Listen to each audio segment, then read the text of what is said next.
Hello cuties, ఎలా ఉన్నారు? ఏంటి ఇన్ని పువ్వులతో ఏం చేసేస్తున్నానా అనుకుంటున్నారా? మేము రీసెంట్గానే ఇళ్ళల్లోకి దిగామండి. సో వేస్ట్ అయిపోయిన ఫ్లవర్స్ అన్నీ ఉంటాయి కదా, దారమందానికి కట్టిని, వాటితో నేను సాంబ్రాణి కడ్డీలు చేద్దాం అనుకుంటున్నాను. వాటి కోసమే అని ఆవు నెయ్యి, చందనం, కొబ్బరి పీచు, లావెండర్, తేనె, గంధం ఇవన్నీ పక్కన పెట్టుకున్నాను. మీకు అన్నీ చూపిస్తున్నాను కదా. ఇవేమో బ్రాండ్ ప్రమోషన్స్ కాదండి, అది మీకు తెలుసు కదా. ఇవి జస్ట్ నేను ఏమి వేస్తున్నానో అవే చూపిస్తున్నాను. చివరిగా హారతి కర్పూరం కూడా వేసేసాను అనమాట. ఇన్ని వేస్తున్నాను. అమ్మమ్మ కానీ నన్ను చూసిందా, చేసే పని కన్నా పాడు చేసే పని ఎక్కువ అంటారనమాట.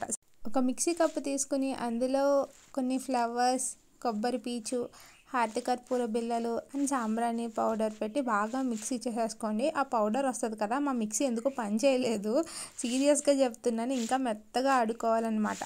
ఎంత మంచిగా మిక్సీ పడితే అంత మంచిగా వస్తాయండి సాంబ్రాణి కడ్డీలు. సో అందులోనే కొద్దిగా గంధం, నెయ్యి, లావెండర్, తేనె ఇవన్నీ వేసేసి బాగా కలుపుకోవాలి. మంచి స్మెల్ అయితే చాలా బాగా వచ్చిందండి. ఎంత స్మెల్ అంటే నిజంగా రియల్గా మనం కొనుక్కున్నవి కూడా అంత స్మెల్ రాలేదు. వాటిని బాగా కలుపుకోవాలన్నమాట. ఒక దిక్కునే ఉండిపోకుండా మనం వేసిన ఫ్లవర్స్ అన్నీ బాగా పట్టించడానికి మనం బాగా కలుపుకోవాలి. వాటిని బాగా కలుపుకున్న తర్వాత కోన్ షేప్లో ఉంటాయి కదా, చిన్ని చిన్ని ఉండల కింద తీసుకుని వాటిని కోన్ షేప్లో మనం పెట్టాలన్నమాట. నేను చూపిస్తున్నాను కదా, అలా పెడితే సరిపోతుంది. నిజంగా ఇంకా పౌడర్ కింద అయితే ఇంకా బాగా వద్దునండి. నేను వేస్ట్గా పాడేయడం ఇష్టం లేక పువ్వులన్నీ కూడా చేయలేదు. మీకు చూపించినవి కొద్ది వరకునే ఆడేసి ఇంకా వదిలేసాను అనమాట.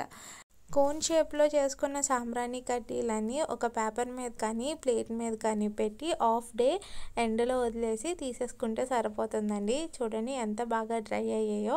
వీడియో కానీ మీకు నచ్చినట్లయితే మీ చిన్ని చేతులతో ఒక పెద్ద లైక్ కొట్టేసి పెద్ద మనసుతో సబ్స్క్రైబ్ చేసేసుకోండి. Bye bye.